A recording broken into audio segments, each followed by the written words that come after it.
This morning, we continue our look back at some of the most meaningful stories of the year for us here on The Early Show. A few months ago, we traveled to China to check out its record growth in the auto industry and to see how important some American brands are to the Chinese consumer. At this showroom in Shanghai, you'll find plenty of Chevy fans. What do you like about this Camaro? Because it looks cool. And they're moving fast. We're doing many of the same things in China that we've done in the rest of the world, but we're doing it 5 times faster. Kevin Whale is the president and CEO of GM's operations in China, where the economy grew by a robust 9.1% in the third quarter and is fueling demand for cars. How important is China to General Motors? Oh, I think it's tremendously important. China's the largest market in the world, and it's the fastest growing market in the world. Well, there's over 100 cities with more than 1 million people.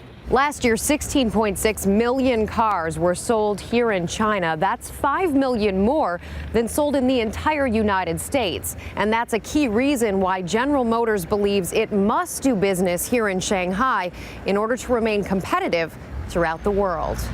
GM produces 3 brands in China: Buick, Chevrolet, and Cadillac.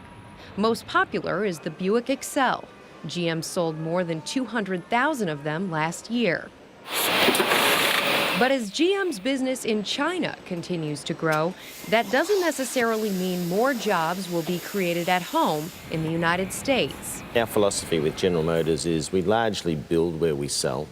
So we have excellent production facilities in the US and in Europe and in China, in Korea. So we don't try and ship into those countries on a normal strategy. China isn't just an attractive market because of its size. Local demographics and social norms have played a key role.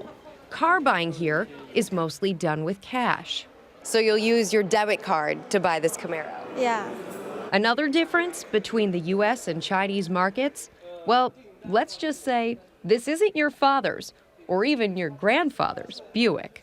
The people who buy cars are younger, so the average age for someone who's buying a Buick, for instance, is around 30 in China compared to about 60 in the US. A lot of my friends have a Buick. Niles Wang bought his Buick LaCrosse 3 years ago for about $33,000. I love GM because they produce cars more than 100 years, longer than any other producers. Would you ever buy a Chinese-made car? I don't know. Not right now. Chinese consumers like Niles have helped make GM the top-selling car maker in his country. With 13% of the market here, GM is back in the driver's seat, heading towards a more profitable future. And joining us now to talk more about China and its economy is David Sanger. He's chief Washington correspondent for the New York Times. Good morning, David. Thanks for being with us. Good morning, Rebecca. So we laid out the importance of China to General Motors, but clearly it's an important country for multiple businesses here in the United States. How sustainable, David, do you think is China's growth, given that it's been so explosive over the last handful of years? Well, Rebecca, it's been a remarkable growth period, and I think almost anybody who looks at the Chinese economy will tell you that it's probably been the most effective anti-poverty program in the world in history. I mean, when you think about just the past 30 years. But the growth, as you say, has been explosive, 8 or 9%. And the Chinese leadership has always said they need that growth level in order to keep creating the number of jobs that they need to keep social peace in the country. And there's a lot of reason to doubt whether or not they can keep that growth going. This year you've seen significant inflation in China, and you've seen significant concern that growth levels could drop down to 6-7%. Now, the United States would take those numbers happily, but in China it would be a big problem. Yeah, and what would that problem then mean for the United States if they were to slow to that degree? Well, right now, China is the main growth market in the world economy, and that is something of a remarkable statement when you think about all the past financial crises we've gone through since, say, World War II forward, where either the United States or Japan or Europe was the main engine of growth.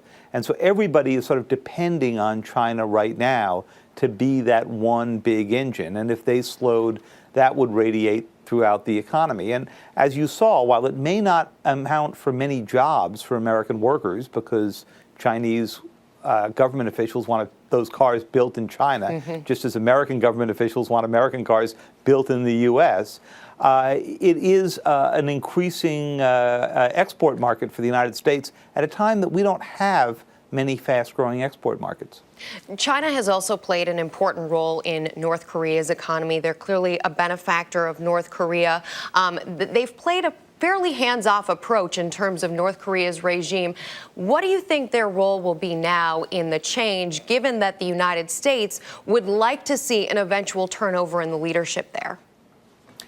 Well, the turnover in leadership is happening with the death of Kim Jong-il last weekend, and the question is, does that turnover happen to his son, Kim Jong-un, or to some military group or something that would emerge from the North Korean leadership? Right now, the Chinese are sort of the best window the U.S. has into that, and in the past 2 years, they've done a lot to try to reestablish their relationships with North Korea. As you say, they are North Korea's biggest benefactor. About 80% of North Korea's trade, almost all of their energy comes from China. But the oddity is, we're not that certain that the Chinese have as much influence over North Korean decision-making as many here would like to think. And of course, the Chinese just want stability on that border.